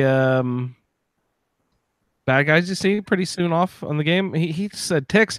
I saw ticks in the gameplay. People fight, but I never actually ran into them myself. I never ran into those ticks. People were fun. But those little commie robots are fucking adorable. They're really cool. I hope we can do something more with them. He had a hatchet. That's fun. That's a good addition. I like the addition of axes to the game.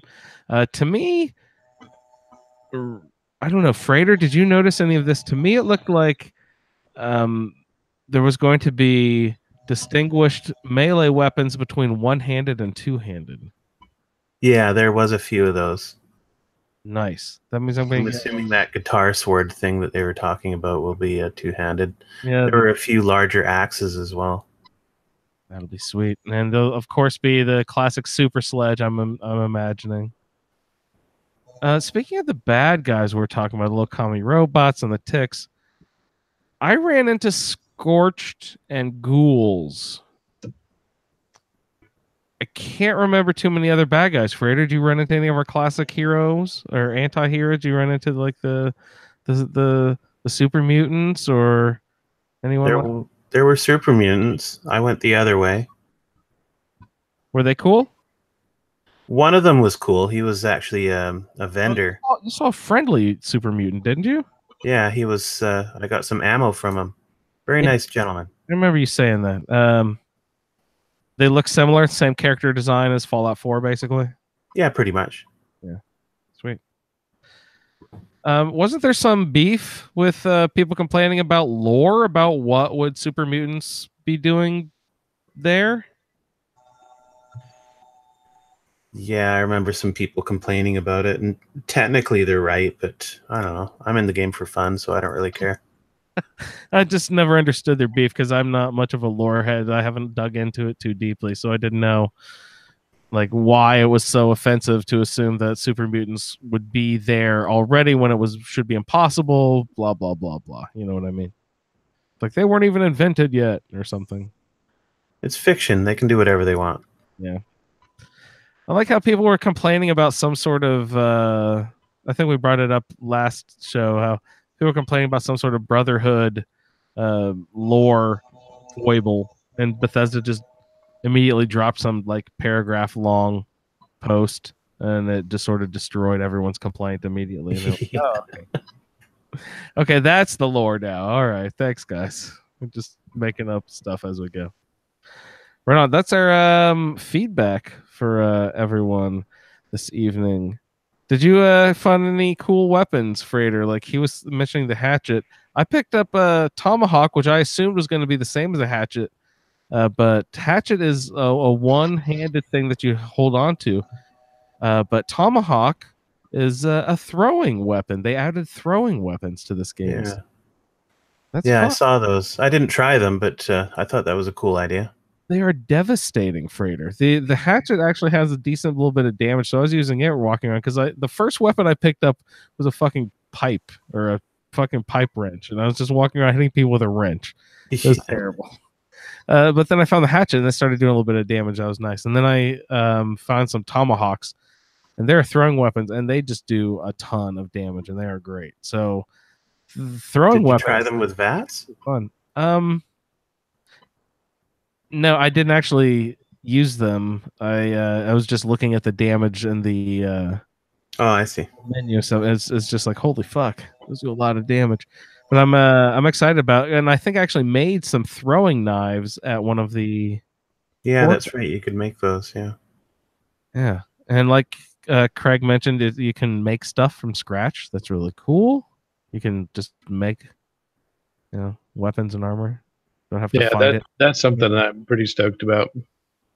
Improving weapons, Ray, like from the Fallout New Vegas days. You excited about that? Yep. Improving weapons, degrading, that sort of stuff. The survival mode. Freighter, do you have any opinions about how that affected your gameplay at all? The forced survival?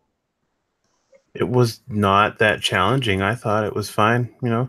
There's a hunger bar and a little meter for hydration, I guess you'd call it. Yeah, hunger. You And just try to keep an eye on it, and yeah, you're fine.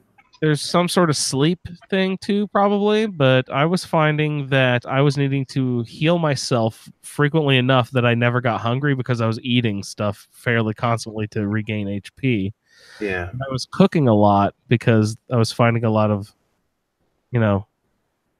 okay, here's another pronunciation thing we're gonna do, guys. We gotta establish it here on the show baseline.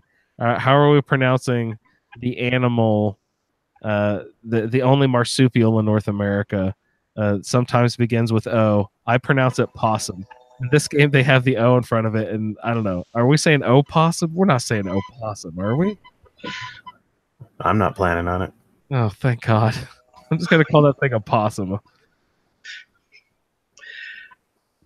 Call it dinner when I get my hands on it. Appalachia opossum. Hey, winning Appalachia. Ray, can you sous vide an Appalachia opossum? Oh, absolutely. It'd be greasy and good, I bet. Gamey. Oh, Craig was playing around. they're running around in my backyard. I can let you know. You have possums? Oh yeah. Nice. Yeah, they're all over the place here. Raccoons are more prevalent, but we still get our share of those.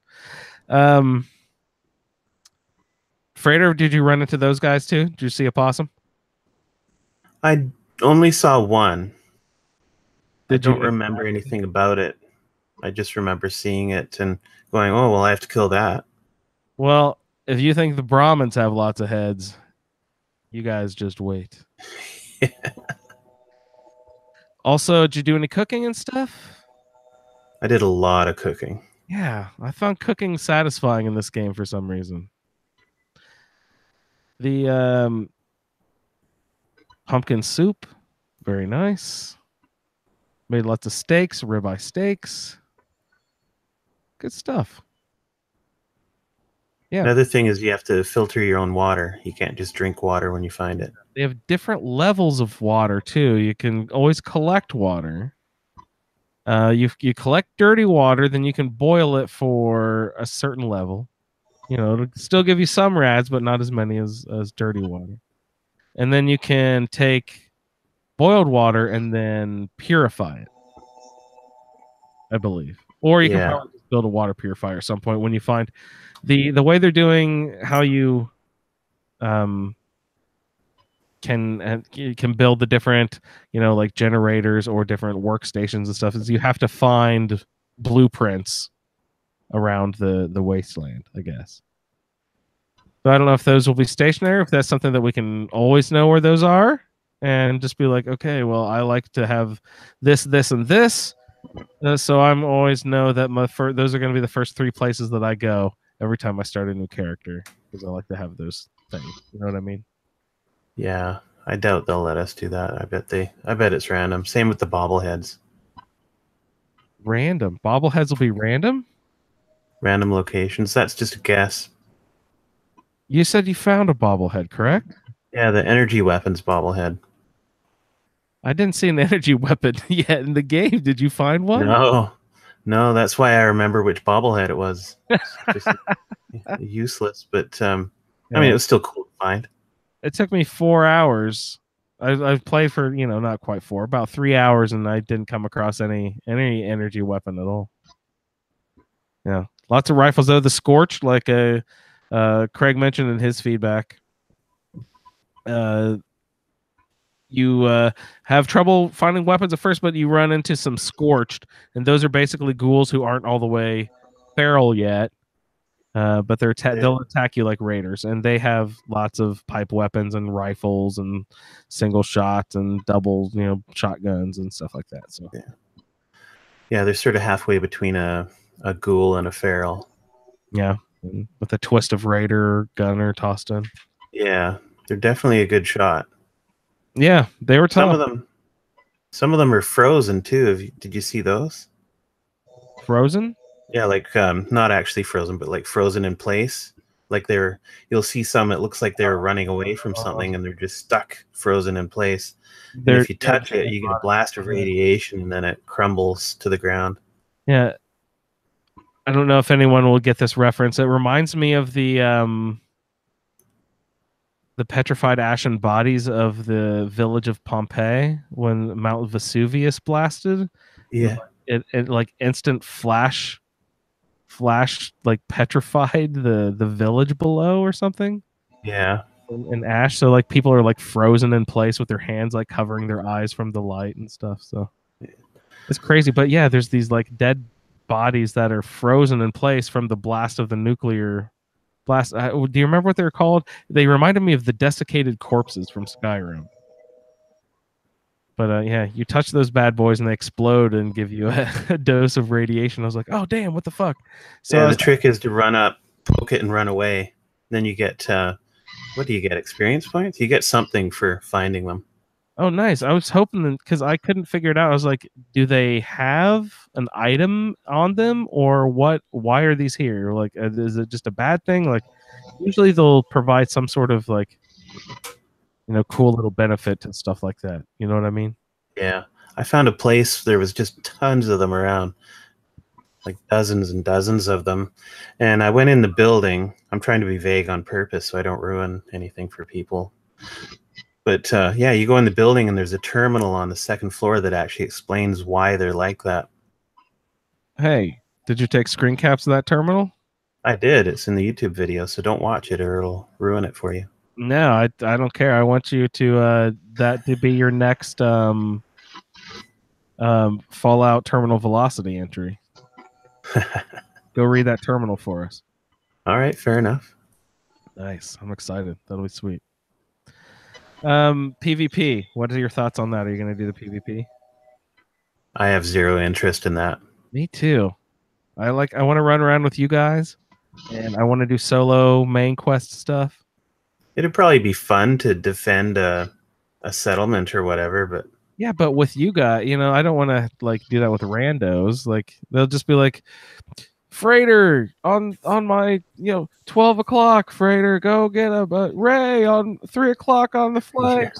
Yeah. Like that'll be fun. That sort of stuff. Ray is rolling his eyes really hard and thinking, "What the fuck are you talking about?" That's terrible. Oh no, this will be fun. Yeah, I'm excited about that stuff. You got any thoughts there on Fallout 76? Ray, I'm excited for you to play it. This is going to be great. Yeah. That's the feedback we had for this evening. Thanks to Craig, Rebecca, Jen, Leon, and Steve. Is that all we had tonight? Thanks, guys. We have about hour 40 into the show. Let's go ahead and listen to an episode of Fallout Terminal Velocity, where Rad Rebecca checks in with the terminal and Vault 111 as we sign off.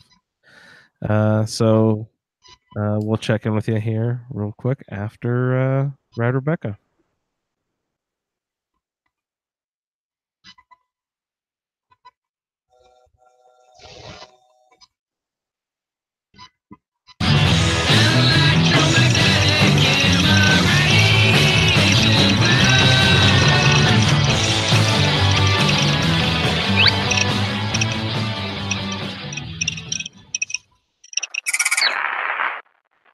This is Rebecca collecting records from Vault 111, just outside Sanctuary Hills. I've just arrived at the vault. This place is really eerie and quiet, and I think it's deserted. There are skeletons lying on the ground, some wearing vault suits and some wearing lab coats. There are some freshly killed rad roaches, which suggests that someone was here very recently.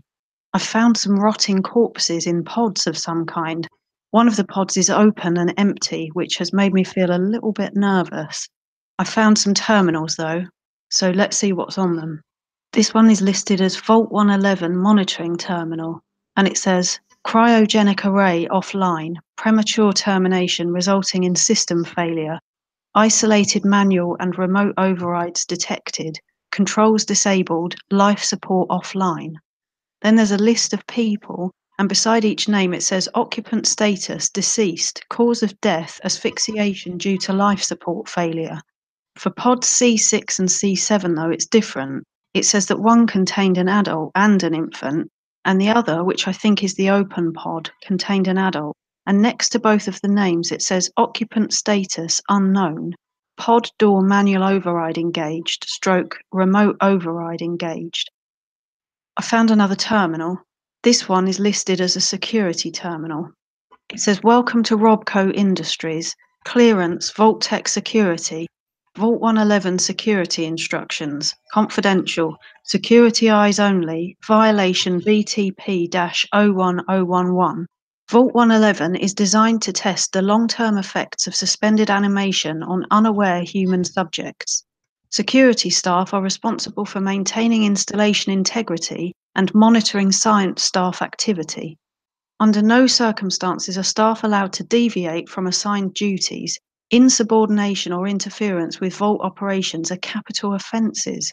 Security staff are authorised to use lethal force. Operations Protocol Manual. Resident admittance.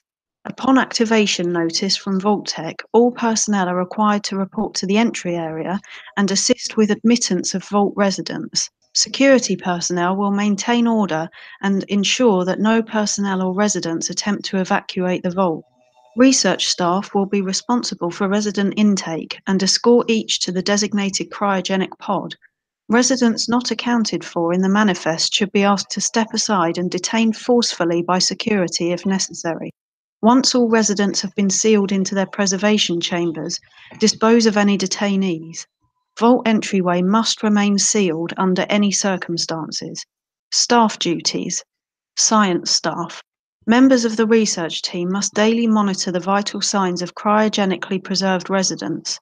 Cardiopulmonary and cognitive activity in particular must be recorded hourly. Life-saving intervention is only permitted if greater than 80% of the resident population has perished while in cryogenic suspension and must not interrupt suspension. Independent research is encouraged and left to overseer discretion. Security personnel.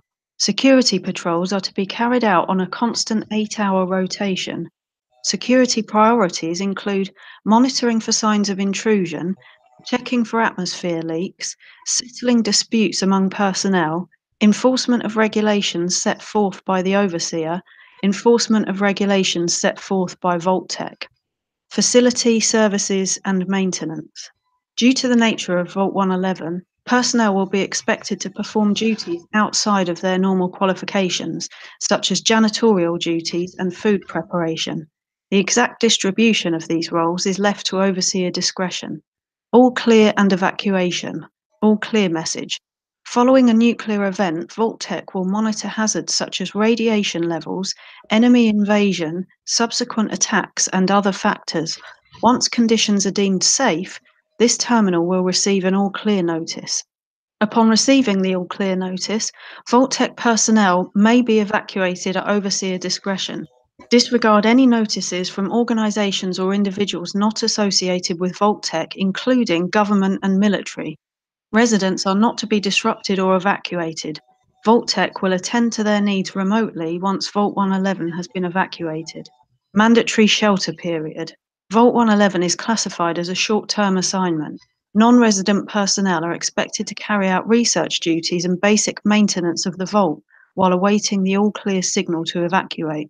In the absence of an all-clear message from Vault-Tec, the overseer may elect to evacuate staff after a mandatory shelter period of 180 days of containment.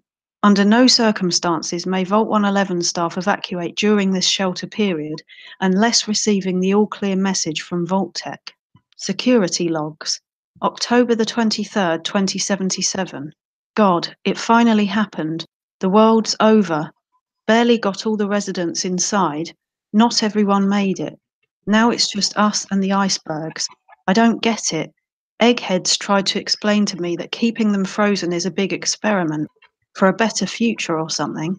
I don't know. It just doesn't seem right that we were smiling at them all that time before putting them on ice. Shouldn't we have told them something? December the 26th, 2077. Christmas underground. Got together with the rest of the security boys and support staff and had a little party. Best gift that got handed out was a fancy lad snack cake that wasn't too stale. None of the scientists came. Overseer wasn't there either. I just don't get them. They hiding something from us? Another company secret only for the higher ups? Whatever, just a few more months until the all clear is supposed to come through, then we can start rebuilding. March the 14th, 2078. Only a few weeks left in our mandatory shelter period. Everyone's getting stir crazy. Some people are even saying the all clear signal is never coming. We can't stay here much longer, that's for sure. It's not just the fact that I've been staring at the same break room and bunk bed for over 6 months. It's the fact that we only have enough food left for another few months, tops. The overseer keeps telling everyone to be patient, focus on work. He's definitely keeping us out of the loop. Something bad is going on, I just know it. April the 23rd, 2078. The main door accessing the vault exit is malfunctioning.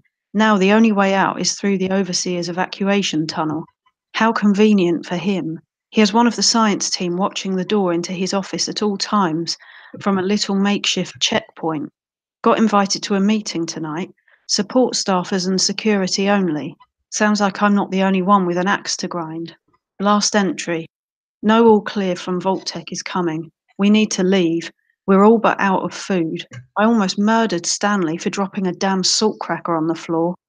A handful of us confronted the overseer about opening up the vault. I never knew a man that small could shout that loud. Now he's locked himself in his office along with the rest of the science staff. We're supposed to hand over any food, weapons, and medicine we have by tonight, or there's going to be consequences. I've talked to everyone. It's time. One way or another, we're getting out of this vault. I've found another terminal. This one is listed as a recreational terminal. It just says, "Welcome to Robco Industries, Vault-Tec Recreational Terminal. Overseer memo, remember, use of the recreational terminal is a privilege. If work performance declines, this privilege may be revoked. Enjoy responsibly." And then there's a top 10 list, which seems to be people's initials. There's one final terminal, which is listed as Vault 111 Overseer Instructions. It says, "Confidential, Overseer Eyes Only, Violation VTP-01011. Vault 111 is designed to test the long-term effects of suspended animation on unaware human subjects. Your staff will be on short-term assignment to monitor basic cardiopulmonary and cognitive functions. Long-term monitoring will be handled remotely by Vault-Tec technicians. Under no circumstances is suspension to be disrupted. This includes the administration of life-saving measures. Your staff is also considered expendable. Insubordination or attempts to evacuate prematurely are capital violations. Unused cryogenic pods are the preferred method for cadaver disposal. Cryolator. I've long dreamed of making cryogenic freezing available in a portable, on-demand form. The cryolator is my latest attempt. Thankfully, we're in no short supply of the chemicals and components I need to tinker with the prototype. It's a nice way to occupy the time as we wait for the all-clear signal. Operations Protocol Manual. The contents here are identical to the information on the security terminal. Overseer's Log. Preparations. The final staff orientation is complete. All but a few of the residents down in Sanctuary Hills have been enrolled, and several from Concord as well. Vault-Tec supervisors came up this week to do a technical review with me. The vault is ready to open. I can only imagine what wonders our residents will get to witness. The notion of leaping forward in time. I almost wish I could join them and see the promise of our future realized. October the 23rd. It's happened. We were lucky that most of the staff was nearby when the early warning came through. We had less notice than expected, but only Nordhagen was missing when we sealed the entrance. Resident admittance went smoothly. Everyone made it, even the family that waited till the last minute. I was worried there would be more suspicion, but things happened so fast for these people. They must have been too overwhelmed to question the cryogenic pods. System malfunction. Strange issue today with pod C3. Subject appeared to be having heart palpitations.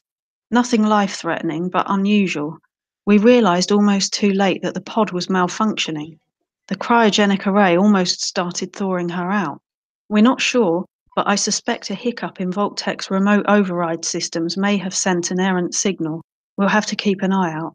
I only hope their systems are reliable once we evacuate the staff. Supplies running low. There's been no all-clear signal yet, even though we're nearing the end of the 180-day mandatory shelter period. Supplies were never intended to last much more than that, and despite my best efforts, people are beginning to question what we're doing down here. If people think we can just leave when the 180 days are up, they're insane. The radioactive exposure would still be potent enough to fry everyone if the vault seals are breached that early. The whole point of the all clear was to receive additional instructions from the main office. I don't know what to do. I can't open the vault. I can't expect our supplies to last forever. I just have to keep everything under control until the all clear. Mutiny. A faction led by the security personnel have turned on me, demanding they be allowed to leave the vault. Idiots. I will not open the door to be irradiated to death out there. I'm consolidating the remaining supplies, putting the staff on lockdown. We're going to have to start prioritizing who deserves what little food we have left.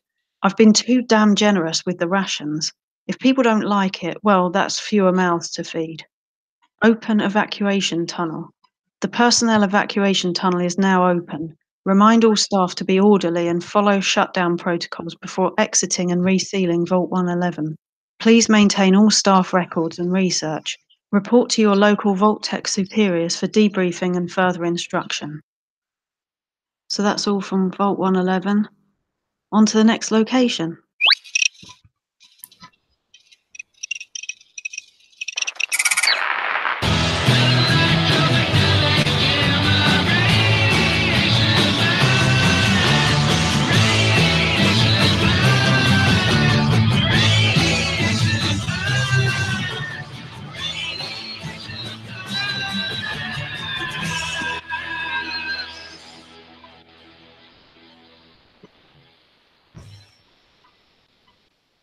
Thank you, Radioactive Rebecca. Fallout Terminal Velocity Episode 2, Vault 111. You guys know anything about the lore of Vault-Tec? Was Vault-Tec a government thing ever? I think they did some work for the government, but I don't think that they were under the control of the government. I think they were selling information to the government. selling information to the government. Nice. Yeah, their tests. Their test, their research. Yeah. I was just curious because one of the terminal entries there was like, and your staff is expendable. You can basically kill them if you need to. It's just like, or let them die or whatever. Like, huh? That's weird. A private company just has the power to just say, "Oh yeah, go ahead and kill those people," or whatever. I guess they're assuming that it's been the nuclear meltdown has happened. So. Well, and they're a very arrogant company as well. Yeah, they just do whatever they want. Yeah. No, that's great. I love those, Rebecca. Let's keep those coming, everybody. The ones that have been posted on Patreon. Wonderful so far. Anyone else who'd like to participate and read some terminals with us, get a hold of us at thefalloutfeed@gmail.com. Freighter, Ray, you guys have anything else you'd like to get into this evening? No, I think we got it all. Right on. Well, guys, thank you so much for coming on to this episode of the Fallout Feed. I'd like to welcome any new listeners we might be having in because of the Fallout 76 hullabaloo. Welcome, and we're sort of a loosey-goosey show. We're a fun community. We do this thing called the Roundtable, which the feedback you heard tonight. We're trying to develop a roundtable generator for Fallout 76, and we'll draw those characters on December 8th for our ASA podcasting charity benefit for the Cystic Fibrosis Foundation. We do a 12-hour marathon every year, guys. It's really fun. We're gonna give ourselves a couple of weeks to play Fallout 76. I don't know if someone wants to rush through the main quest and map out what maybe we can do, but we're going to let people have a few weeks with the game while we try to develop a character generator and see what kind of fun stuff we can get into. So stick around. We're going to do lots of fun Fallout activity happening right now in the community. So thank you, Freighter, for coming on the show today. No problem. Thanks for having me. Ray, it was wonderful to have you as well, sir. Pleasure as always.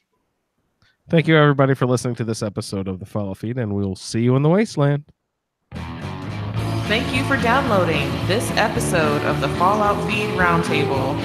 If you are interested in doing a play-along character with us, the show can be contacted by emailing falloutroundtable@gmail.com.